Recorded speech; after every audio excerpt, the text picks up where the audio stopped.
السلام علیکم ناظرین، پیارے دوستوں، بہنوں، بھائیوں اور بزرگوں،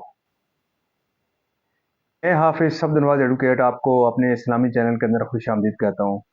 اور ہر روز کی طرح آج بھی ہم انشاءاللہ پارہ نمبر 18 سورۃ النور کی آیات نمبر 31 تا 36 تک کی تلاوت، ترجمہ، تفسیر و شان نزول پڑھنے کا شرف حاصل کریں گے۔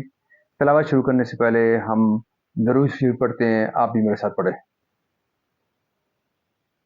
اللهم صل على محمد وعلى آل محمد كما صليت على إبراهيم وعلى آل إبراهيم إنك حميد مجيد. اللهم بارك على محمد وعلى آل محمد كما باركت على إبراهيم وعلى آل إبراهيم إنك حميد مجيد. أما بعد فأعوذ بالله من الشيطان الرجيم. بسم الله الرحمن الرحيم.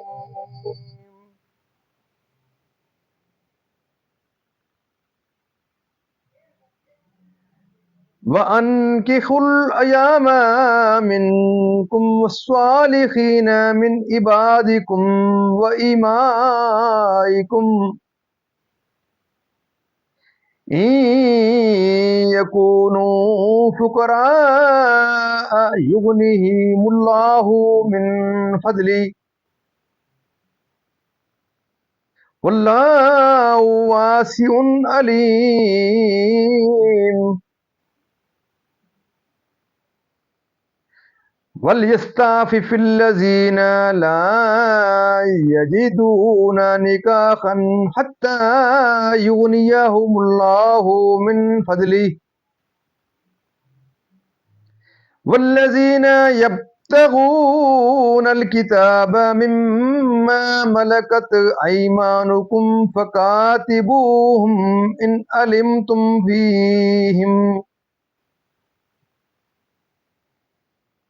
إن علمتم فيهم خيرا وآتوهم مما لله الذي آتاكم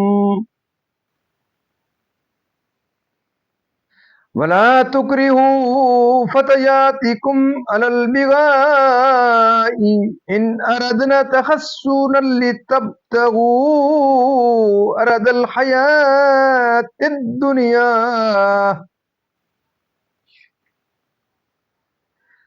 ومن يكرههن فإن الله من بعد إكراههن غفور رحيم.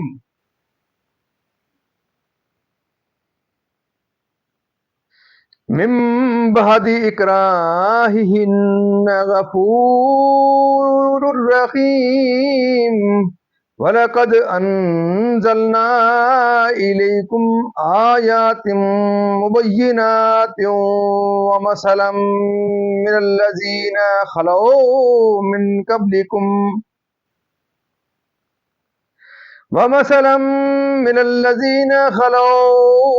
قَبْلِكُمْ وَمَوْعِظَةً لِلْمُتَّقِينَ.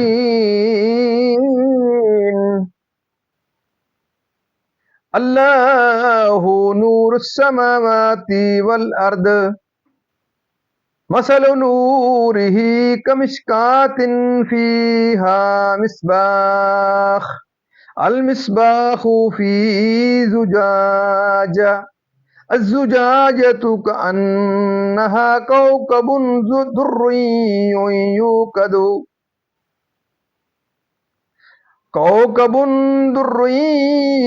يوقد من شجرة مباركة زيتونة لا شرقية ولا غربية يكاد زيتها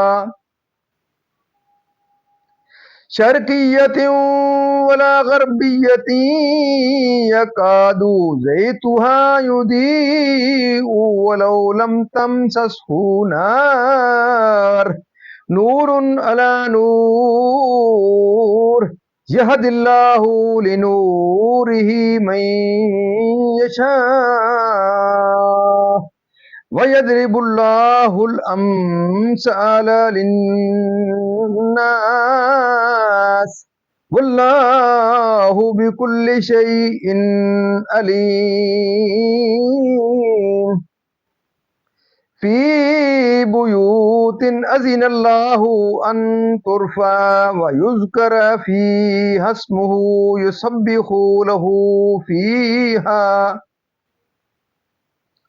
يسبح له فيها بالغدو والآصال صدق اللہ العظیم۔ ترجمہ: اور نکاح کر دو اپنوں میں ان کا جو بے نکاح ہو، اور اپنے لائق بندوں اور کنیزوں کا اگر وہ فقیر ہوں تو اللہ انہیں غنی کر دے گا اپنے فضل کے سبب، اور اللہ وسعت والا علم والا ہے۔ اور چاہیے کہ بچے رہیں وہ جو نکاح کا مقدور نہیں رکھتے یہاں تک کہ اللہ مقدور والا کر دے اپنے فضل سے۔ اور تمہارے ہاتھ کی ملک باندھی غلاموں میں سے جو یہ چاہیں کہ کچھ مال کمانے کی شرط پر انہیں آزادی لکھ دو، اگر ان میں کچھ بھلائی جانو اور اس پر ان کی مدد کرو اللہ کے مال سے جو تم کو دیا، اور مجبور نہ کرو اپنی کنیزوں کو بدکاری پر جبکہ وہ بچنا چاہیں، تاکہ تم دنیاوی زندگی کا کچھ مال چاہو، اور جو انہیں مجبور کرے گا تو بے شک اللہ بعد اس کے کہ وہ مجبوری ہی کی حالت پر ہیں بخشنے والا مہربان ہے۔ اور بے شک ہم نے اتاری تمہاری طرف روشن آیتیں اور کچھ ان لوگوں کا بیان جو تم سے پہلے ہو گزرے، اور ڈر والوں کے لیے نصیحت۔ اللہ نور ہے آسمانوں اور زمین کا، اس کے نور کی مثال ایسی جیسے ایک تاک کے اس میں چراغ ہے، وہ چراغ ایک فانوس میں ہے، وہ فانوس گویا ایک ستارہ ہے، موتی سا چمکتا روشن ہوتا ہے برکت والے پیڑ زیتون سے جو نہ پورب کا نہ پچھم کا قریب ہے کہ اس کا تیل بھڑک اٹھے، اگرچہ اسے آگ نہ چھوئے۔ نور پر نور ہے، اللہ اپنے نور کی راہ بتاتا ہے جسے چاہتا ہے، اور اللہ مثالیں بیان فرماتا ہے لوگوں کے لیے، اور اللہ سب کچھ جانتا ہے۔ ان گھروں میں جنہیں بلند کرنے کا اللہ نے حکم دیا ہے اور ان میں اس کا نام لیا جاتا ہے، اللہ کی تسبیح کرتے ہیں ان میں صبح اور شام۔ معزز ناظرین، یہاں تک اس کا آج کا ترجمہ اس کا اختتام پذیر ہوا۔ اب اس کی تفسیر تسلسل سے۔ تفسیر: اس غنا سے مراد یا قناعت ہے کہ وہ بہترین غنا ہے جو کھانے کو تردد سے بے نیاز کر دیتا ہے، یا کفایت کے ایک کا کھانا دو کے لیے کافی ہو جائے، جیسا کہ حدیث شریف میں وارد ہوا ہے، یا زوج و زوجہ کے دو رزقوں کا جمع ہونا، یا فراخی بابرکت کا نکاح، جیسا کہ امیر المومنین حضرت عمر رضی اللہ تعالیٰ عنہ سے مروی ہے، حرام کاری سے جنہیں مہر و نفقہ میسر نہیں اور وہ مہر و نفقہ ادا کرنے کے قابل ہو جائیں۔ حدیث شریف میں ہے کہ سید عالم صلی اللہ علیہ وسلم نے فرمایا جو نکاح کی قدرت رکھے وہ نکاح کرے، کہ نکاح پارسائی و پاک بازی کا معین ہے، اور جسے نکاح کی قدرت نہ ہو وہ روزے رکھے کہ یہ شہوتوں کے توڑنے والی ہیں، کہ وہ اس قدر مال ادا کر کے آزاد ہو جائیں، اور اس طرح کی آزادی کو کتابت کہتے ہیں۔ اور آیت میں اس کا امر استحباب کے لیے ہے، اور یہ استحباب اس شرط کے ساتھ مشروط ہے جو اس کے بعد ہی آیت میں مذکور ہے۔ شان نزول: حویطب بن عبد العزیٰ کے غلام سبی نے اپنے مولا سے کتابت کی درخواست کی، مولا نے انکار کیا، اس پر یہ آیت نازل ہوئی، تو حویطب نے اس کو 100 دینار پر مکاتب کر دیا، اور ان میں سے 20 اس کو بخش دیے، باقی اس نے ادا کر دیے۔ بھلائی سے مراد امانت و دیانت اور کمائی پر قدرت رکھنا ہے کہ وہ حلال روزی سے مال حاصل کر کے آزاد ہو سکے، اور مولا کو مال دے کر آزادی حاصل کرنے کے لیے بھیک نہ مانگتا پھرے۔ اس لیے حضرت سلمان فارسی رضی اللہ تعالیٰ عنہ نے اپنے غلام کو مکاتب کرنے سے انکار فرما دیا جو سوائے بھیک کے کوئی ذریعہ کسب کا نہ رکھتا تھا۔ مسلمانوں کو ارشاد ہے کہ وہ مکاتب غلاموں کو زکوٰۃ وغیرہ دے کر مدد کریں، جس سے وہ بدل کتابت دے کر اپنی گردن چھڑا سکیں اور آزاد ہو سکیں، یعنی طمع مال میں اندھے ہو کر کنیزوں کو بدکاری پر مجبور نہ کریں۔ شان نزول: یہ آیت عبداللہ بن ابی بن سلول منافق کے حق میں نازل ہوئی، جو مال حاصل کرنے کے لیے اپنی کنیزوں کو بدکاری پر مجبور کرتا تھا۔ ان کنیزوں نے سید عالم صلی اللہ علیہ وسلم سے اس کی شکایت کی، اس پر یہ آیت کریمہ نازل ہوئی۔ اور وبال گناہ مجبور کرنے والے پر، جنہوں نے حلال و حرام حدود و احکام سب کو واضح کر دیا۔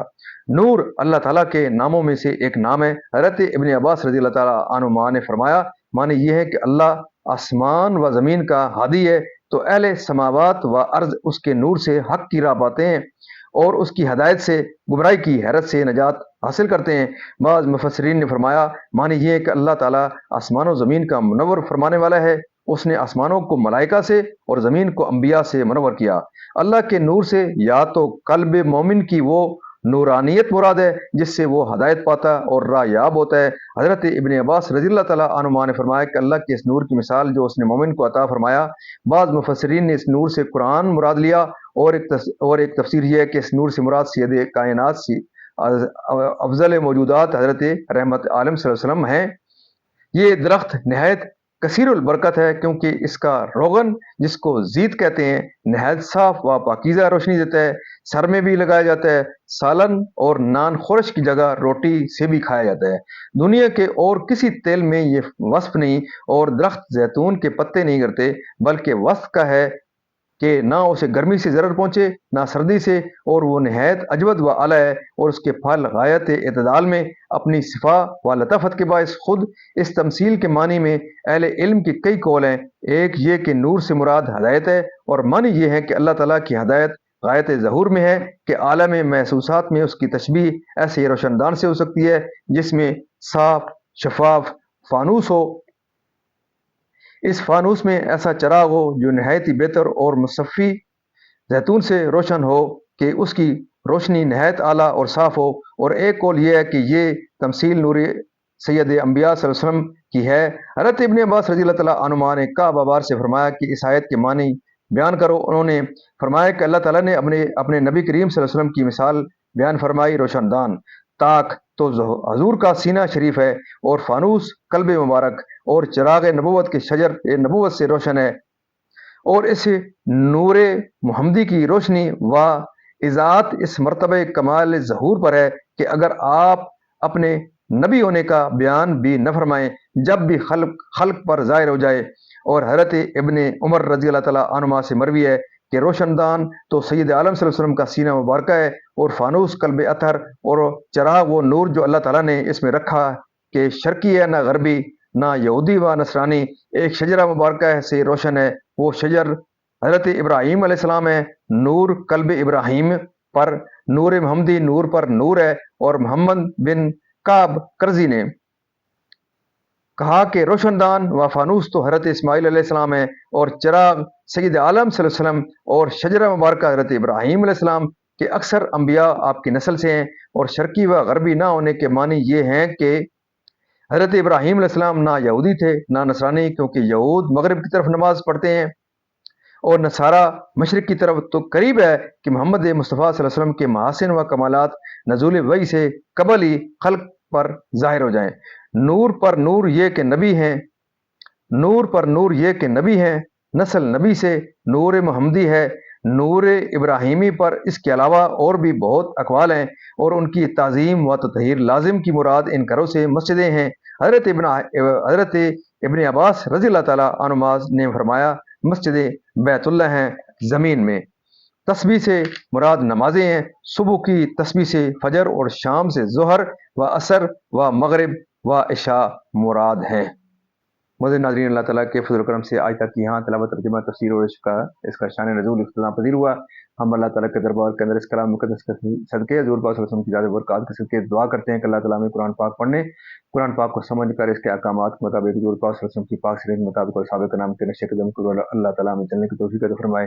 اور آپ تمام مزید ناظرین سے یہ اصرار رہتی ہے کہ آپ اس ویڈیو کو خود بھی دیکھیں، اپنے بچوں کو تلقین کریں، اپنے عزیز و اقارب کو اس کی تبلیغ کریں، اور جہاں تک آپ اس یوٹیوب کے چینل کو آگے شیئر کر سکتے ہیں ضرور اس کو صدقہ جاریہ سمجھتے ہوئے آگے اس کو شیئر کریں۔